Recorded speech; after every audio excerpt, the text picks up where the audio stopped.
You are listening to Hello Cupcake, It's Me, a podcast with your host, Michael Peterson. Hey everyone, Michael here with Hello Cupcake, It's Me, a podcast. Today is April 8th, 2022, and how are you? Oh man, so getting right into it, this isn't a sponsored podcast or anything like that. I just wanted to give a shout out to the bank that I happen to use and wanted to tell you guys about it. Uh, it's called First Internet Bank of Indiana, and y'all, I've been with them for over 10 years now, and it is one of the best financial institutes in the world. I know in one of my previous videos, our last podcast, I had talked about how I was just feeling upset by the level of service that I had received. This morning, I got a call from the guy who's directly under the VP, and he called me up and he's, Michael, I am so sorry. I just wanted to reach out to make sure that everything was okay and that you were taken care of in a timely manner. You're a valued customer to us, and we see that you have been with the First Internet family for 10 plus years now. And, what happened? How can we fix this so that it doesn't happen again? And so we were on the phone for like a good 15 minutes just talking about what happened and what was going on. And I reiterated to him everything that had happened with like me trying to deposit my checks via iScan, which is a feature that they have had now for the last couple of years, where you can just take a picture of your check and automatically upload it into your account, or you can scan it in using your PC and upload it to your account that way. And in the past, when I have done this, I've never had any issues whatsoever in getting my checks to clear or to having that money show up instantaneously in my account.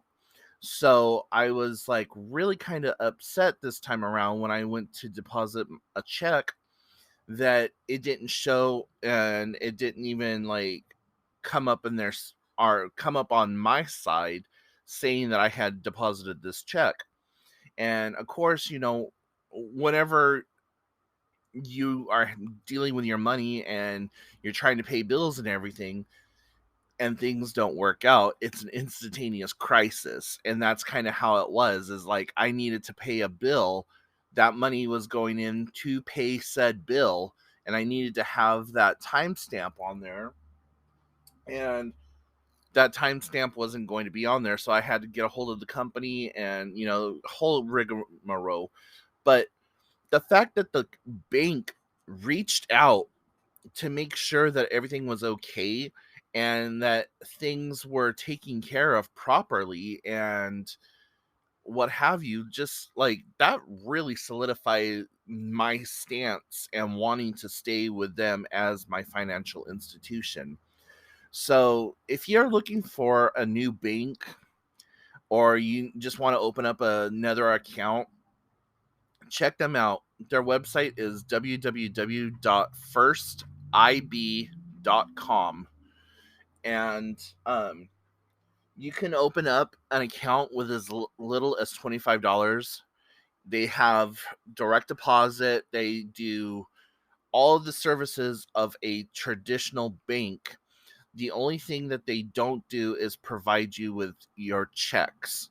So, like, if you needed checks from that account, I think that you can buy it from them, or if you go through like one of those check companies where you order your checks with your routing number and all that other stuff on it, then you can connect it to that account. But I don't ever use checks. I only deposit them. So that may have changed, and I probably should have more information on that if I'm going to do a shout out. But, like I said, this isn't a sponsorship or anything like that. They don't even know that I'm making this podcast talking about it. But they have all kinds of specialty forms. They have home mortgages, they have credit cards. They're on the up and up. And like I said, I've been with them for a little over 10 years now, and I I just like the fact that if I need to talk to a teller, I have the option of talking to them directly online, or if I go to the teller or to the teller tab, it shows me all the tellers that are available to take calls and a direct phone number to them, and it isn't charged. Like some banks will charge you to talk to a teller. First Internet is not like that.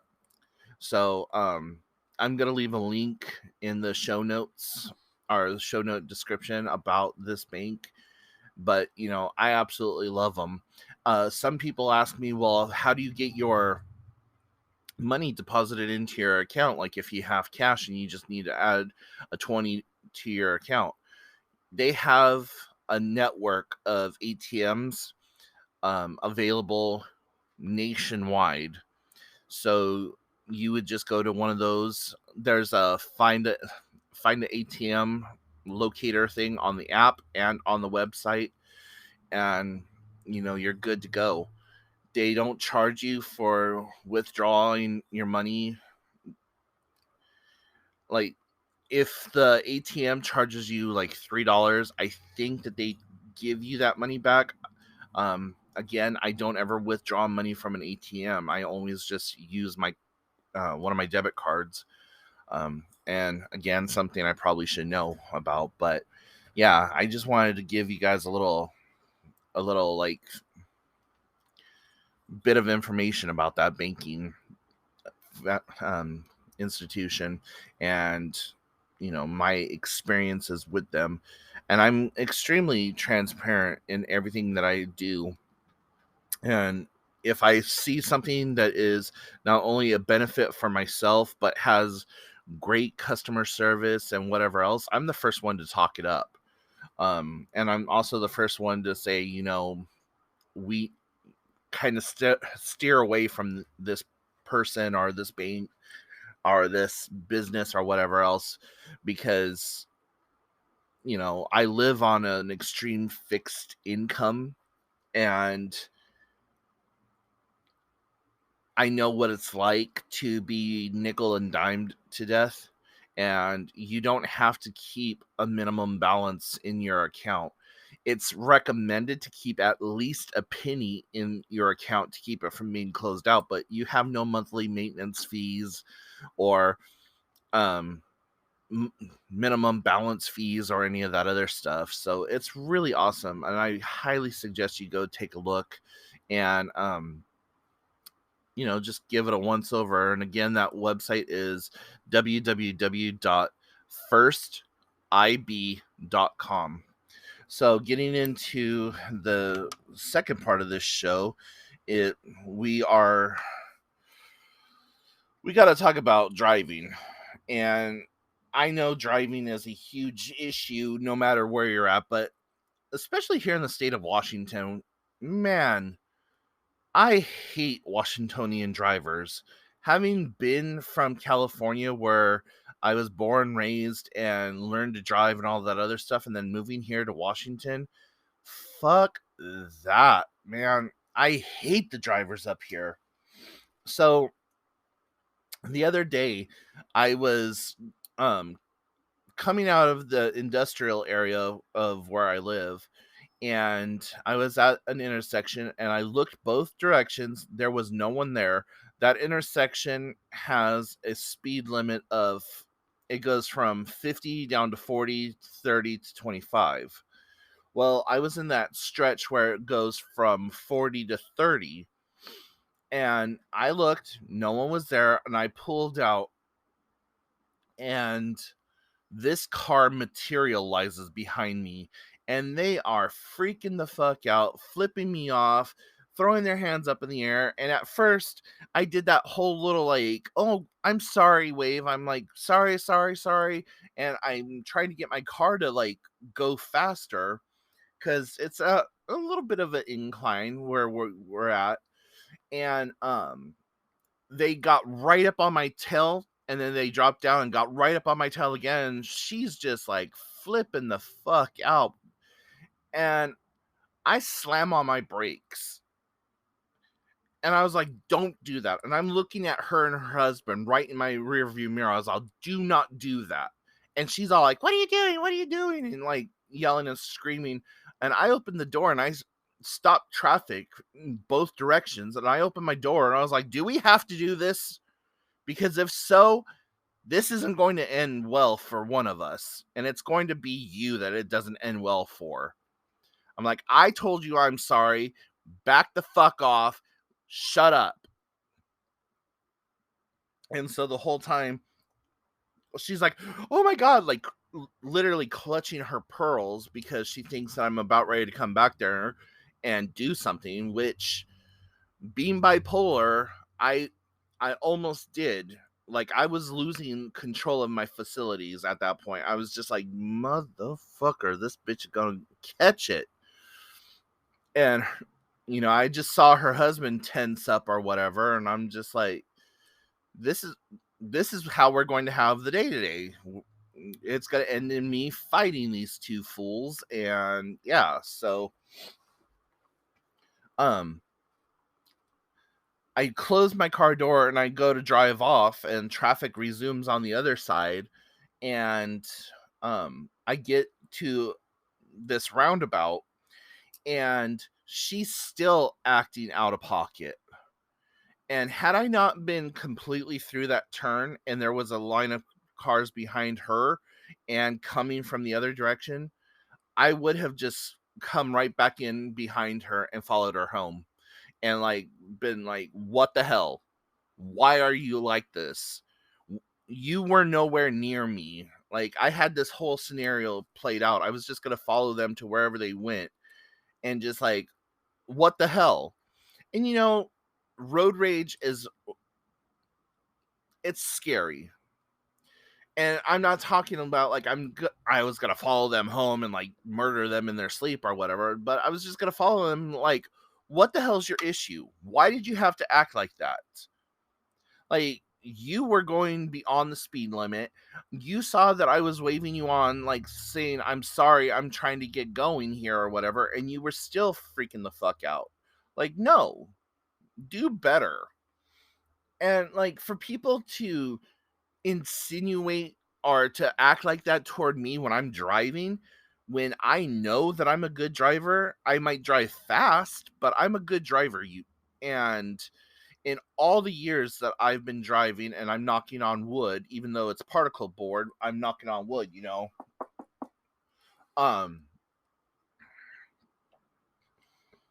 I've never been in a wreck. So it just really kind of irked me and frustrated me. And I was just like, you know what? No, absolutely not.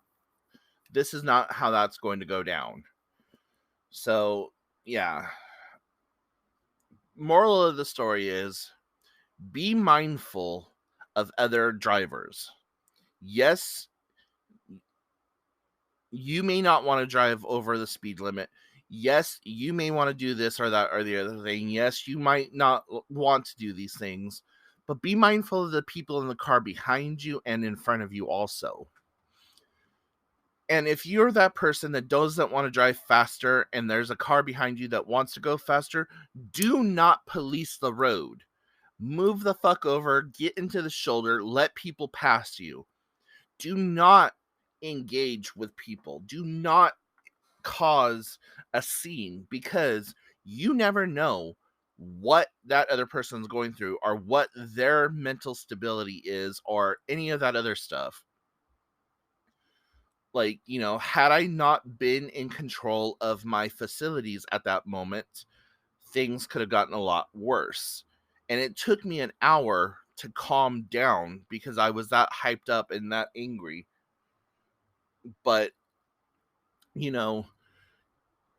that's just me though. Like, and I know there's a lot of people out there. We don't know what everyone's going through. We're under a lot of stress. We're under pressure from our jobs. We're under pressure and stress from our families, from our day-to-day finances, bills, whatever else.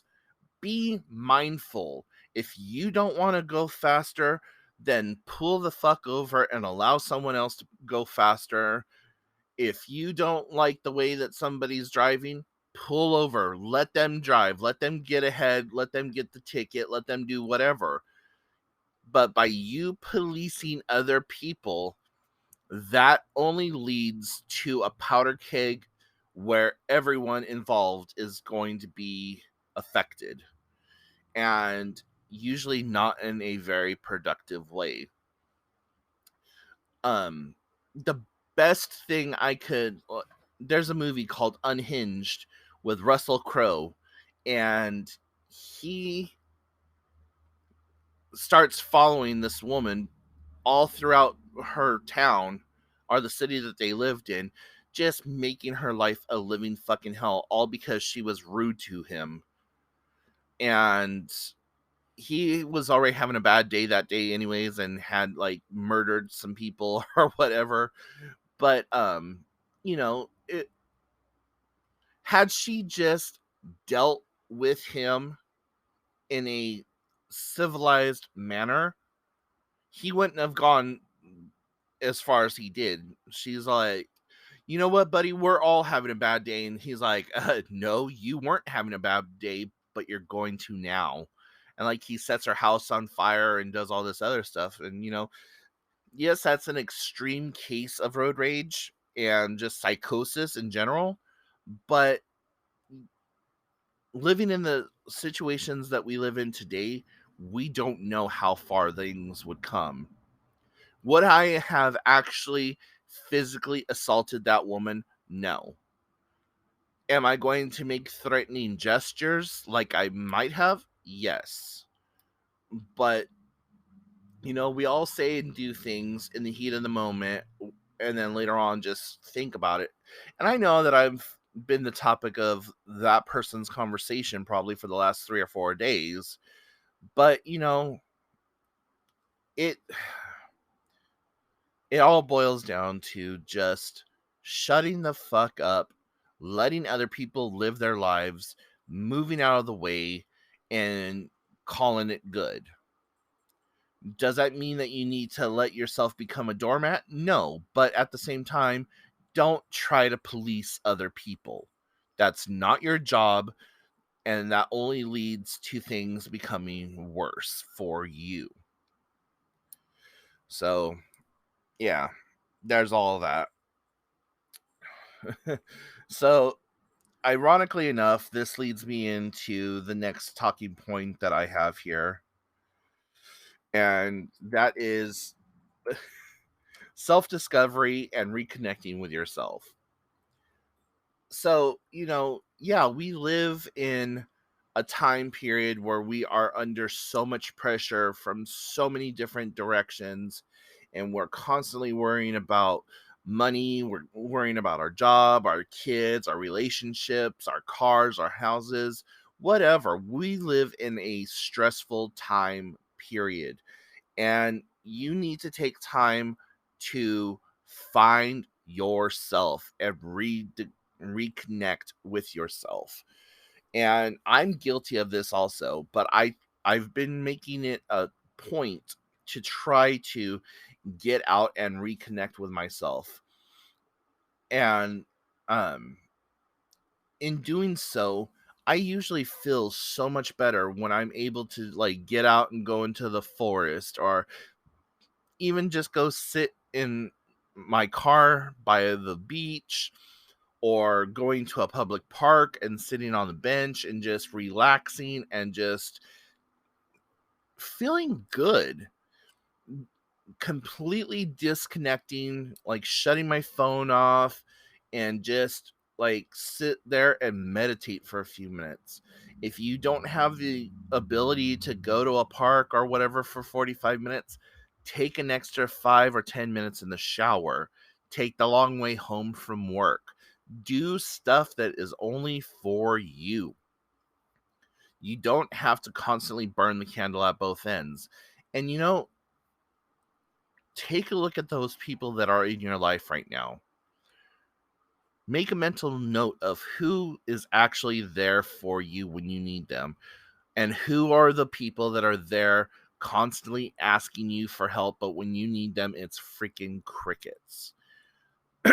You know, those are the people that you need to steer clear of, because they are the ones that are draining you for your resources.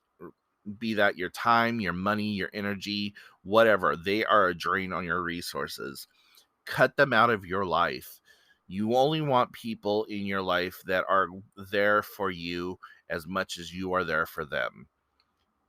It's that whole like wheel of fortune, wheel of life, give and take, yin and yang, tit for tat, whatever you want to call it. But look at the people who are in your life and who are very beneficial for you in your life. Like, the analogy that I always make is I think of people as a tree. So there's 100,000 leaves on a tree, but those leaves only come in for a season. Those people are there to teach you something, for you to learn something from them, and only like be in your life for a season and then move on. The biggest and then the next thing is branches. A tree could have a million different branches and they all look strong and capable, and the second you step out on them, it breaks away and leaves you falling to the ground. And you think that you can stand on this branch and they're there to support you or whatever, but then when they break, you're left without that support. But the biggest tree in the forest could only have 4 or 5 roots holding it up. And where we make the mistake is trying to make a leaf or a branch a root. A root never has to be asked to be a root. They are always just going to be there. They're always going to be helping you, and they're always going to be supportive of you. And so, when we try to make a branch or a leaf a root, we get messed up. And that's where our connectivity and our need of having people in our life goes away. So just kind of think of that. Don't make a branch or a leaf a root. Know a leaf from a branch, and allow people to come and go from your life. Those who are supposed to be there in your life will always be there in your life, and those who aren't won't be. So I've taken up enough of your time already today, so thank you for listening this far. If you have, I wanted to let you also know that the website has been updated. I haven't released it to the public yet, but I have made some update. I had to do some updates to it or whatever, but the podcast is now syndicated on Apple Podcasts, so you'll be able to find me over there now. And I'm looking for a few website reviewers. So as soon as I get the website reviewed and get some feedback and get those changes implemented, then I will release it to the general public. But it's in the beta phase right now. So if you would be interested in beta testing the website, please let me know.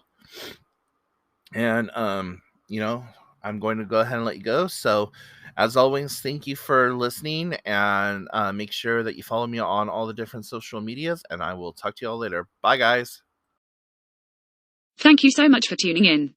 You have been listening to Hello Cupcake, It's Me, a podcast with your host, Michael Peterson.